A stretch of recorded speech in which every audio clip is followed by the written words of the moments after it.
Alors, quand on est développeur web et mobile hybride, HTML, CSS et JavaScript sont les 3 piliers sur lesquels on s'appuie. Plus on creuse JavaScript et CSS, plus on se rend compte de la puissance de la chose. Notamment quand vous commencez à vous intéresser aux animations en CSS, vous vous rendez compte que non seulement elles sont aussi puissantes que ce qu'on pourrait faire en JavaScript, mais en plus souvent plus performantes. D'un autre côté, JavaScript vous rend très facile le fait de pouvoir écouter des éléments, par exemple le fait que je bouge cette souris, c'est très facile d'écouter ça en JavaScript, un simple mouse move suffit, et on obtient les coordonnées de la souris X et Y. Eh bien, cet article vous montre comment faire communiquer vos CSS et vos JavaScript avec des exemples bien sentis. Un peu de code vaut mieux qu'un long discours. Vous savez qu'en CSS, on peut très bien déclarer des variables. Ici, par exemple, on décide de mettre à la racine du document sur lequel s'appliquera ce document, et on décide de créer une variable. Bon, ça se fait à l'aide de tiret-tiret. Là, l'auteur a décidé de l'appeler page background. Puis le nom qu'elle a, on se doute que ça servira à déterminer la couleur de votre page, du fond d'écran de la page. Et il a décidé d'appeler, d'attribuer la valeur powder blue. Donc ce sera un type de bleu. Et ensuite, partout où il a envie d'utiliser cette couleur, eh bien, il suffit qu'il utilise le nom de la variable, ici, à l'aide de la var qui s'appelle comme une fonction, à l'aide des parenthèses, et d'utiliser le nom de la variable. Si bien que si plus tard, on lui demandait de changer cette couleur pour un autre bleu, ou pour toute autre couleur, il n'y aurait pas besoin d'éditer de partout, puisque au lieu d'utiliser ce nom en dur, ici au niveau du background de ce body, mais il aurait pu l'utiliser dans d'autres éléments, dans d'autres divs, il utilisera simplement cette variable. Eh bien, ce qui est possible de faire aussi, et ce que permet de bien illustrer cet article, c'est que vous pouvez très bien récupérer le nom de cette variable dans votre JavaScript. Donc là, ici, on est côté JavaScript, et on peut utiliser cette fonction getComputedStyle pour accéder à votre root element du document, et de là, eh bien, de récupérer une property, à savoir cette property ici, qu'on reconnaît bien là.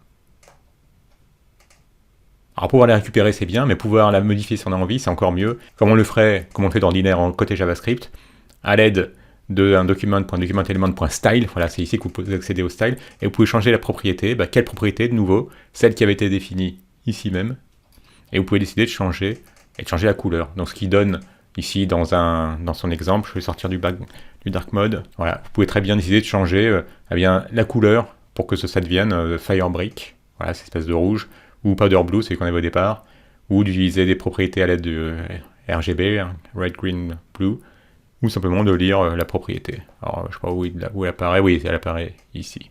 Donc ici, on était sur Firebrick, et qu'on lisait, voilà, on verrait bien le nom de la propriété. Donc ça ouvre vraiment de nouveaux horizons, et plutôt que d'essayer d'opposer, comme ça se fait souvent chez les gens qui touchent bien en CSS, et qui ont envie de dire « Ouais, regardez, vous êtes bien gentil, mais nous en CSS, on arrive à faire des choses. » Mais en fait, là, ça permet d'effacer cette frontière qu'il y a entre le CSS et le JavaScript. Et cet exemple, le deuxième exemple montre très bien la chose. Ici, vous avez une div avec un ID de ball. Vous pouvez la modifier. Bon, vu le nom qui lui a été donné, on se doute que ça va avoir une forme sphérique. Vous voulez donner une largeur de 20 pixels, une hauteur de 20 pixels, une couleur de blanc. Là, l'astuce pour en faire une sphère, c'est de lui mettre un border radius de 100%. Et à partir de là, vous pouvez translater, utiliser un transform pour pouvoir changer la position de votre balle. Et là où ça devient vraiment très intéressant, c'est qu'il vous crée des variables qui décident, toujours la même technique, c'est au niveau du root element, il vous crée des variables avec de tirer le nom de la variable, ça c'est au choix. Il a décidé de l'appeler mouse-x, mouse-y, et on se doute bien ce que ça va être la coordonnée en x et coordonnée en y. Et à partir de là, il peut les modifier depuis le JavaScript, il va changer ses valeurs, et ensuite la transformation s'appliquera sur une nouvelle valeur. Et c'est là que c'est vraiment très bien pensé. Ce qui donne ce deuxième exemple, et là vous voyez la sphère qui suit la souris. Tout simplement parce que côté JavaScript, qu'est-ce qu'on fait ? On ajoute un simple event listener sur le mouse move, et ensuite ce mouse move, vous savez que vous le récupérez sous forme d'event, ici, le event mouse move, et il vous permet à disposition la position de X de votre souris et les ordonnées, donc la position du Y. Et ensuite, qu'est-ce qu'il fait ? Comme précédemment, il va utiliser document.documentElement.style pour faire un set property, et il veut changer la valeur de X, donc ici, pour que ce soit la vraie position de X. Donc c'est vraiment dynamique. Et ici, changer la valeur en ordonnée. Et bon, ensuite, après, c'est un peu de magie propre à CSS qui fait qu'il change le radial gradient en faisant un calcul. Après, ça vous pouvez trouver des exemples en ligne, jouer, les modifier, changer des couleurs. Et vraiment, cet article est intéressant parce que ça vous ouvre des possibilités pour pouvoir faire communiquer votre CSS avec votre JavaScript et votre JavaScript avec vos CSS à l'aide de cette property et de getProperty. On attendait la sortie d'RxJS 7 pour fin 2020, et là, finalement, ça va être c'est pour bientôt, là, ça va être, vous avez vu, on est le combien, le 1er mars, il y a 2 jours, a été annoncé une bêta de RxJS 7, donc au train où vont les choses, il est bien possible qu'avant fin mars, on ait une nouvelle version d'RxJS. Certaines erreurs d'Angular reviennent régulièrement, vous vous retrouvez à googler ou aller sur Stack Overflow pour trouver non seulement une signification précise, mais en plus la solution au problème. N'hésitez pas à mettre dans vos favoris cette liste d'erreurs qui arrivent dans vos applications Angular. Alors certaines que vous reconnaîtrez sans doute au premier coup d'œil, comme cette expression change after checked, ce qui est très frustrant quand elle se produit. Et surtout, vous avez les solutions. Quand vous allez sur le détail, non seulement vous aurez le descriptif précis, mais en plus vous aurez une petite vidéo YouTube qui vous détaillera la chose. Donc ça, c'est vraiment quelque chose à mettre dans vos favoris et à penser à la consulter quand une erreur qui vous laissera pantois se produira dans vos applications Angular. Toujours pour les développeurs Angular, lorsque vous générez vos nouvelles applications Angular, généralement avec Angular CLI, et bien maintenant, il vous est précisé que par défaut, pour améliorer les performances, notamment le premier paint, la première apparition de la vue finalement de votre application Angular, et bien ce qui va être enablé par défaut, ça va être le fait de positionner sur true le flag relatif au CSS inlining. Critical d'ailleurs, CSS inlining. J'ai encore eu l'occasion de voir le résultat sur une application Angular fraîchement générée. En regardant sur cet article de WebDev, la conséquence devrait être qu'on verra dans le head un style qui sera positionné directement dans le fichier qui nécessite cette CSS plutôt que de devoir attendre qu'une CSS externe soit chargée, ce qui pourrait prendre du temps en fonction de la vitesse que vous avez de connexion notamment. Donc voilà, ne vous étonnez pas si vous voyez ce flag qui désormais est à true. Avoir un petit keyboard, notamment quand on crée des applications mobiles, mais bon, pas que, ça peut être intéressant. Et là, c'est un outil, un petit outil proposé en JavaScript, mais que vous pouvez ensuite utiliser avec différents frameworks, que ce soit, j'ai vu passer quelque part, Angular, React ou Vue. Et donc si on regarde la démo, vous pouvez voir que vous pouvez choisir, je vais sortir du dark mode, vous pouvez choisir différents types de claviers. Bon là on voit qu'on est en QWERTY, donc si on se mettait en français, on aurait de l'AZERTY, French, boom, c'est le cas. Avec les accents qu'on aime tant, et les CCD, et les accents, etc. C'est tout bon. Vous pouvez changer le thème également. On peut avoir du dark theme. Ah, il veut pas en French ou quoi? Si. Ah, peut-être pas. Donc il faut peut-être choisir dark theme et ensuite français. Avant que ce soit exclusif, ça a l'air d'être exclusif, mais bon. Et ensuite on peut avoir différents types de claviers.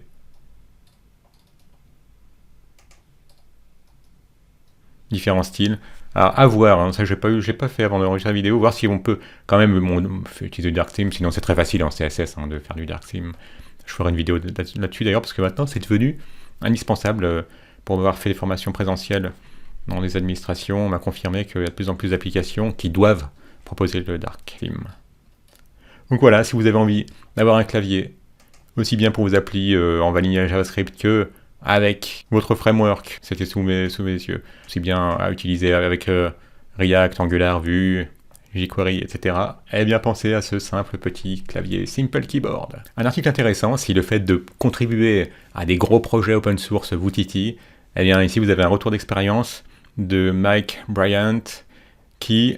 Oh non, ça c'est le photographe, c'est de Jarrod Connolly qui fait un compte-rendu d'un développement qu'il a fait dans le contexte pour Node.js. Alors là, bon, il a fait un développement qui a servi à NAPI, donc il l'a fait en C ou C++, parce que c'est avec pour que Node puisse interagir avec votre matériel, avec votre carte réseau quand vous créez des serveurs tels que Express ou quoi et autres. Alors forcément, il faut qu'il ait accès à votre matériel, et donc derrière, ce sont des packages développés en C++ et C++ qui sont utilisés. Il a participé à ce projet, il détaille la chose, comment ça s'est passé, comment il a été accompagné, quel est le feedback qu'il a eu, etc. jusqu'au moment où finalement, son développement s'est trouvé dans la nouvelle version, une version de Node. Donc voilà, si la chose vous intéresse, vous titillez un moment de participer à un gros projet, et que vous avez été intimidé comme il l'était lui-même avant de participer pour la première fois à ce genre de gros projet, lisez cet article. Pour les développeurs React, je pense qu'on peut utiliser l'outil qu'il y a derrière qui vous permet de transformer n'importe quel spreadsheet, parce qu'au moment où j'avais lu l'article que je vais vous résumer, je pensais que ça ne marchait qu'avec les Google Sheets. Mais en fait, non, n'importe quel spreadsheet, vous pouvez la transformer en endpoint. Vous pouvez vous créer une API qui vous permettra de faire du CRUD vers un fichier Excel ou vers un tableur. Donc la chose a été détaillée pour React, donc il commence évidemment par un npx create React app, où il fait des choses propres à React. Vous allez voir que c'est... Bon, on peut passer les choses simplissimes, qui consiste à créer un formulaire, voilà, gérer l'état de chaque champ du formulaire, ça, c'est pas ce qui nous intéresse. Vous pouvez utiliser soit comme il a fait du state un peu à l'ancienne ou useState avec les hooks. Mais ce qui devient intéressant dans cet article, c'est que vous avez vu, là, il a ces 4 champs pour son nom, l'âge, le salaire, son hobby. Il va vouloir le sauvegarder là-dedans. Eh bien, pour créer un endpoint vers cette feuille, c'est simplissime. Il vous suffit de copier, quand vous aurez créé votre spreadsheet, ici en l'occurrence, eh bien, d'accéder au lien, ici donc de votre spreadsheet, donc docspangle.com/spreadsheet/, puis ensuite un ID propre à votre spreadsheet, et d'aller sur le site que je vous indiquais à l'instant, et de copier. Bon, vous créez d'abord un compte gratuit, et ensuite d'aller copier cette URL pour que ça vous crée votre endpoint, comme avec n'importe quelle API REST. C'est génial de simplicité, si bien qu'ensuite vous avez ce endpoint. Et de là, eh bien, vous pouvez faire du CRUD, on descend, et voilà, il utilise Axios par exemple, et il poste vers cette URL, donc celle qui commence par sheet.base/sheets. Voilà, ça doit correspondre à celle-ci, c'est le cas. Et vous allez voir qu'ensuite, on persiste bien ce qu'on a vu dans le formulaire au départ, un nom, un âge, un salaire, un hobby. Ça m'a tout de suite inspiré quelque chose qu'on pourrait utiliser avec Puppeteer, quand vous faites du web scraping, et vous avez envie de persister des données. Ensuite, ça pourrait très bien être des données boursières, ou des données propres à des offres d'emploi que vous récupériez, vous scraperiez sur Indeed ou autre. Là, ça serait un couple idéal, si vous n'avez pas envie d'avoir des bases de données derrière, parce que de toute façon, c'est quelque chose qui vous intéressera que quelques personnes, ou peut-être même que vous. Pourquoi sortir la grosse artillerie d'une base de données alors que une feuille Excel suffira amplement. Donc le lien de cet article, très bien détaillé, sera en description et vous pourrez facilement l'utiliser soit en vanilla JavaScript, soit avec Angular ou Vue, si c'est pas React qui est votre librairie favorite. Il n'y a aucun problème parce que tout est bien détaillé. Puisqu'on est dans l'univers de React, eh bien c'est toujours agréable d'avoir des petits composants très ciblés, comme ce composant qui vous permet d'avoir un champ dédié aux monnaies, aux champs monétaires. Donc vous aurez des exemples. Alors tout commencera par un bon petit npm install. Voilà, puis vous avez des démos ici pour pouvoir saisir des champs et avoir l'unité monétaire qui vous intéresse, soit des dollars, des livres, des euros. Et selon les monnaies, il faut que le symbole monétaire figure soit avant pour la livre et les dollars, soit après pour les euros. Vous pouvez personnaliser en fonction des options locales. Donc là, ici, par exemple, pour l'Allemagne, le type du monnaie utilisée, etc. Donc, un petit composant très ciblé, installé à l'aide d'un npm install ou d'un yarn add. Voilà, la chose est simple. Il suffira de renseigner ensuite différentes props en fonction de ce que vous avez envie de faire. Selon le type d'application que vous faites, il est parfois très utile de pouvoir récupérer des choses comme le protocole qui est utilisé, HTTP ou HTTPS ou FTP, l'URL en elle-même, la partie, le nom de domaine de base, si on peut dire, write.doc.org, les paramètres, ensuite si vous avez des query parameters, etc., vous pourriez le faire. Et bien cette librairie qui s'appelle TLDTS,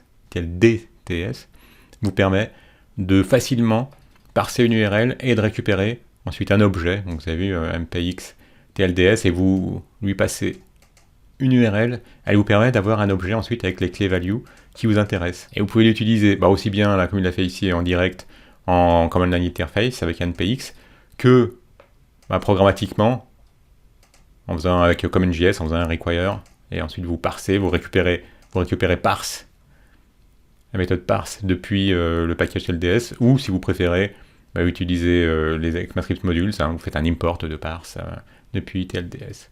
Voilà, genre de petits outils très spécialisés, très ciblés, qui font toujours plaisir quand on a besoin, pour une appli très, très spécifique, de récupérer des infos relatives aux URL sur lesquelles vous souhaitez extraire des données. Là, c'est plus anecdotique, c'est pas du JavaScript, mais C'était très intéressant de voir la logique qui a été utilisée.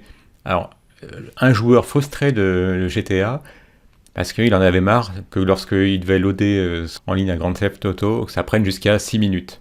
Et bien dans cet article très détaillé, il vous explique comment il a débugué la chose pour finalement trouver, vous allez voir que c'était monstrueux, hein, lui il était dans ce cas de figure, ça lui prenait de 6 minutes à peu près hein, pour pouvoir commencer à jouer à GTA en ligne. Rares étaient les personnes qui étaient à 1 à 3 minutes, mais ça reste quand même énorme comme durée. Vous allez voir toute la façon dont il a débugué la chose.